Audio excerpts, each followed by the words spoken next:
Good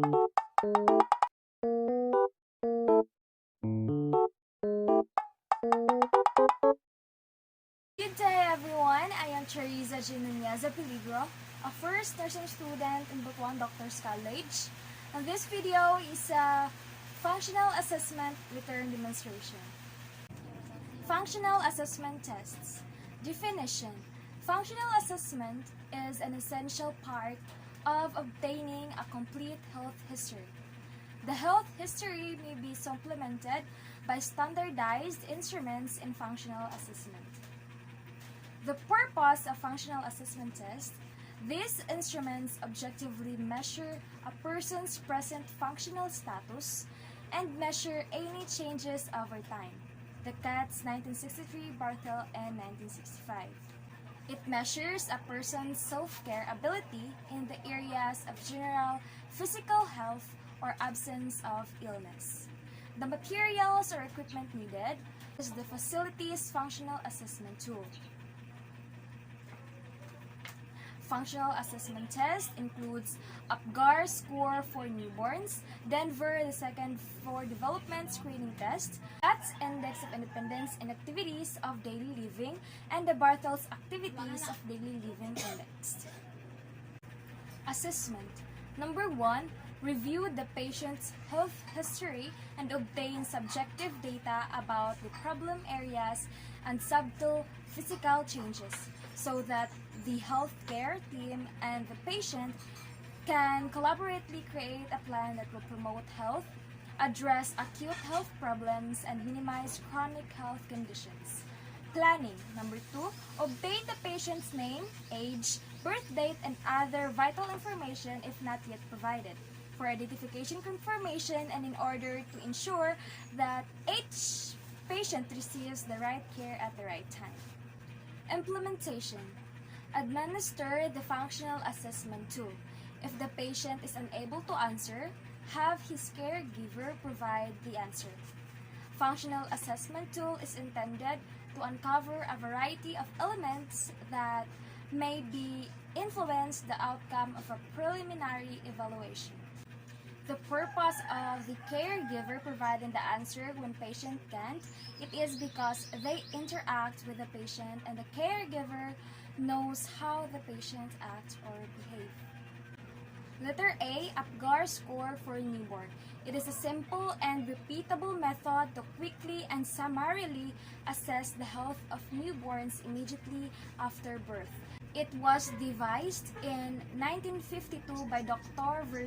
Virginia APGAR, an anesthesiologist who developed the score in order to ascertain the effects of obstetric anesthesia of neonates. Letter A, determine APGAR score by evaluating the newborn baby on 5 simple criteria on a scale from 0 to 2, then summing up the 5 values thus obtained.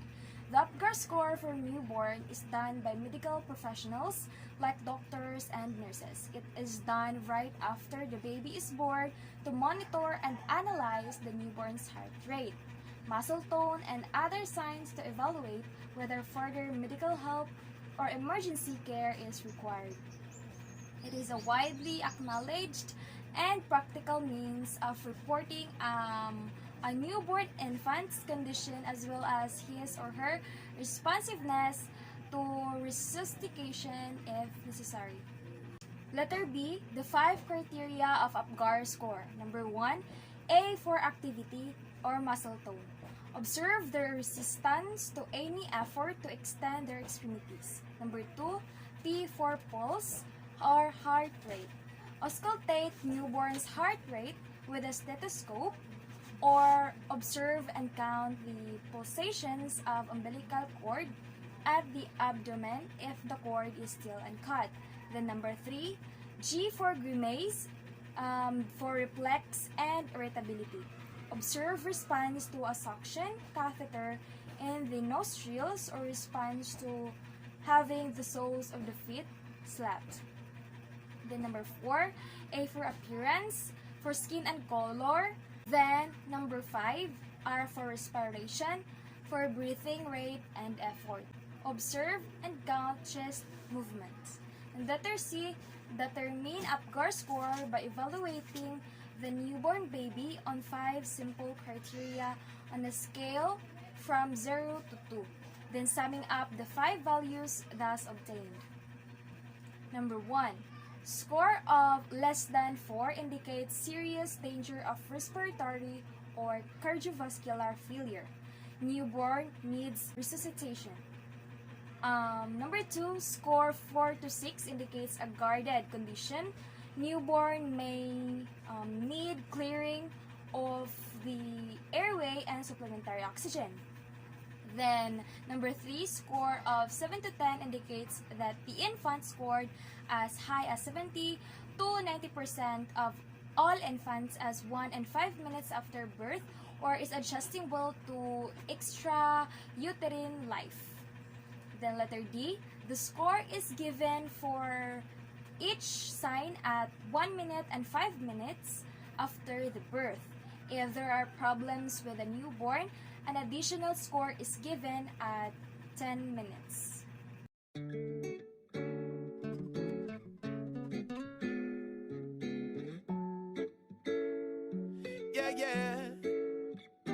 Baby, you're my sun and moon. Girl, you're everything between. A lot of pretty faces could waste my time, but you're my dream, girl. You make flowers bloom. Girl, you make the stars collide. And I don't know what I did to get lucky like this, but it sure feels fine. 'Cause you give me love and affection. I give you all my protection. I'm trying to stay by your side till the day I die. And you give me all of your love and I give you all of my trust. I know you'll never betray me, you'll leave my side. Oh my baby, you're my sun and moon. Girl, you're everything between. A lot of pretty faces could waste my time, but you're my dream, girl. You make flowers bloom, you make the flowers bloom. Girl, you make the stars collide. And I don't know what I did to get lucky like this, but it sure feels fine. 'Cause I see your face when I'm sleeping. I wake up grateful to breathe in the air you float through. I wrote you a lullaby, a song to sing on your pillow, swift as a swing on a willow. My sweetest words. The next functional test is the MMSE or the Mini Mental Status Examination. So the Mini Mental State Examination or the MMSE or Folston test is a brief 30-point questionnaire test that is used to screen for cognitive impairment. It is commonly used in medicine to screen for dementia. It is also used to estimate the severity of cognitive impairment and to follow the course of cognitive changes in an individual over time. It was introduced by Folston et al. In 1975. The purpose of this is to identify the memory deficits, to check cognition level in dementia patients, to determine memory impairment in Alzheimer's, Parkinsonism disease patients, and to check basic motor skills in neuro patients. The materials needed are only pen, paper, and recording sheet. Procedure number 1, wash hands thoroughly with soap and water. Number 2, make the patient sit up comfortably. Number 3, explain the procedure. And number 4, ask questions according to scale and do rating. Okay, I'm going to ask you a few questions and you're going to answer them one by one, okay? Okay. Okay, we will now start with the first category, which is the orientation to time. So, what year are we now? Year 2022. Okay, very good. What month? April. Okay. What week? Third week on April. Very good. What date? April 21. Okay. What season it is? Rainy season. Okay, very good.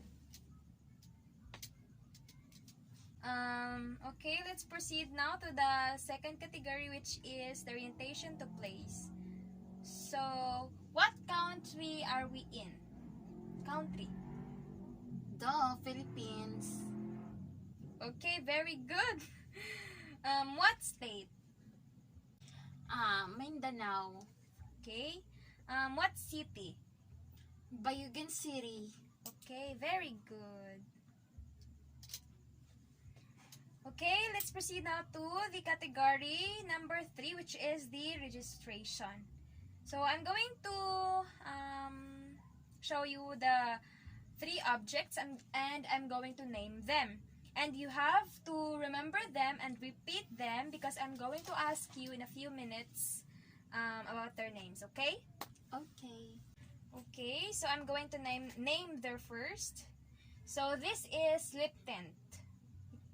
Repeat it. Lip tint. Okay.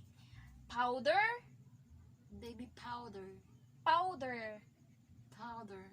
Okay, and this is a wallet. Wallet. Okay. Remember them because I'm going to ask you in a few minutes. Okay? Yeah. Lip tint, powder, and wallet. Okay. So let's proceed to the 4th category, which is the attention and calculation. So I'm going to say a number and you're just going to subtract it to 7. Okay? 22, 15. 16. 9. Okay, very good. Okay, so we will now proceed to the 5th category, which is the recall. So remember this agad. Okay, so remember these things. Yes. Can you name them? This one. Powder. Okay. This one. Lip tint. Okay. This one. Wallet. Very good. So let's proceed to the 6th category, which is the language. I want you to name a pencil. Mongol 2. Okay. A watch. Rolex. Okay, very good.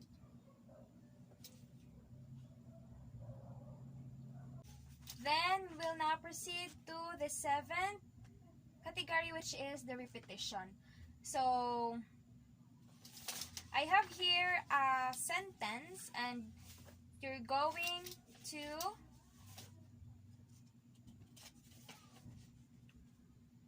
repeat what I'm going to say, okay? Okay. Sheila is a fine lady.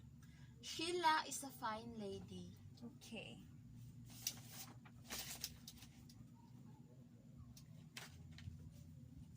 And the last category, which is the complex command. I want you to get a paper, fold it twice, and put it beside you.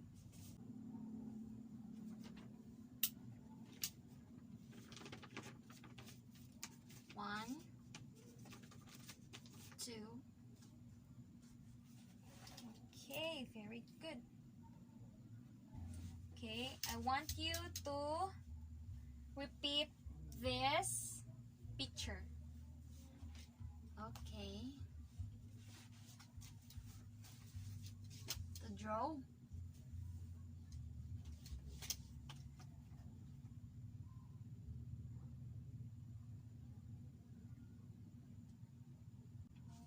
Okay, very good.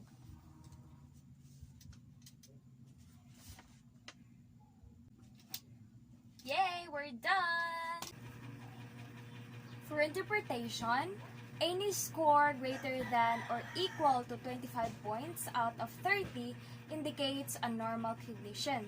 And below this, scores can indicate severe, less than or equal to points, moderate, 10 to 20 points, or mild, 21 to 24 points cognitive impairment. Letter D, CATS index of independence in activities of daily living. It is commonly referred to as the cat's activities in daily living is the most appropriate instrument to assess functional status as a measurement of patient's ability to perform activities of daily living independently. Healthcare workers typically use the tool to detect problems in performing activities on daily living and to plan care accordingly.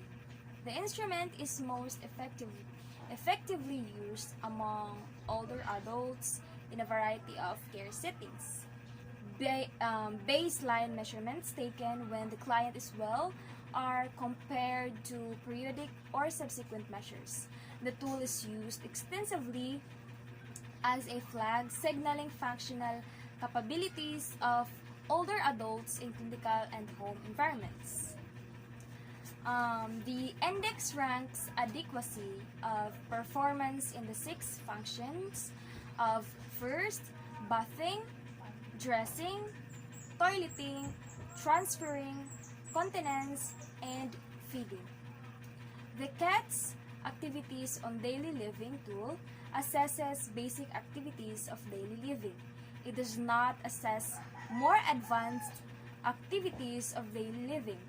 CATS developed another scale for instrumental activities of daily living, such as heavy housework, shopping, managing, finances, and telephoning.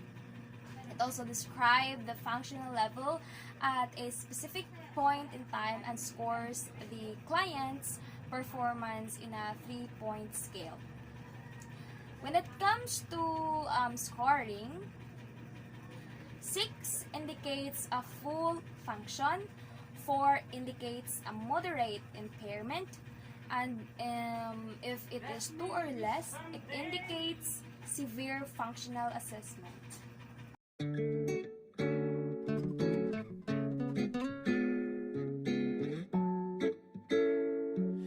Yeah.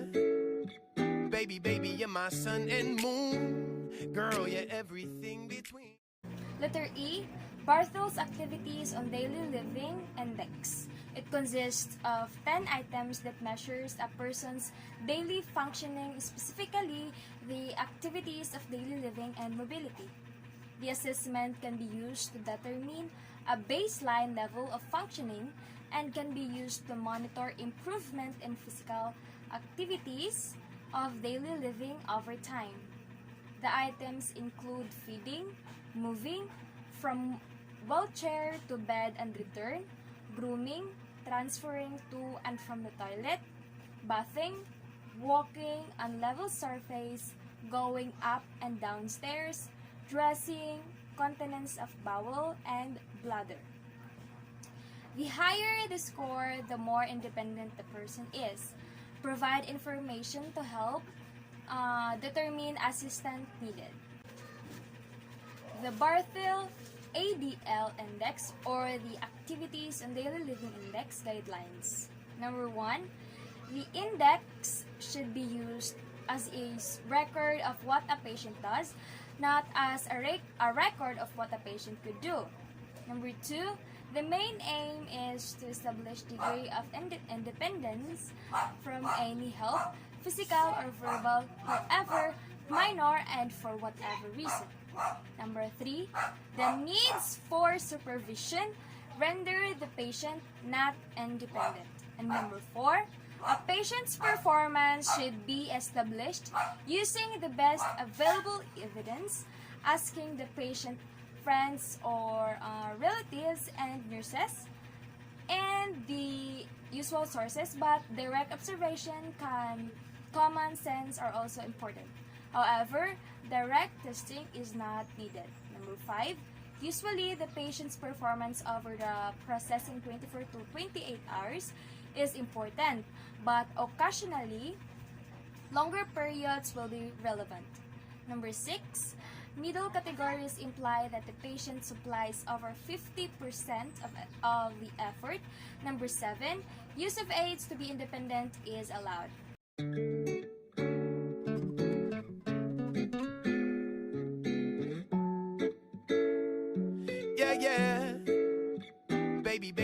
my sun and moon. Girl, you're everything between. We are now in evaluation.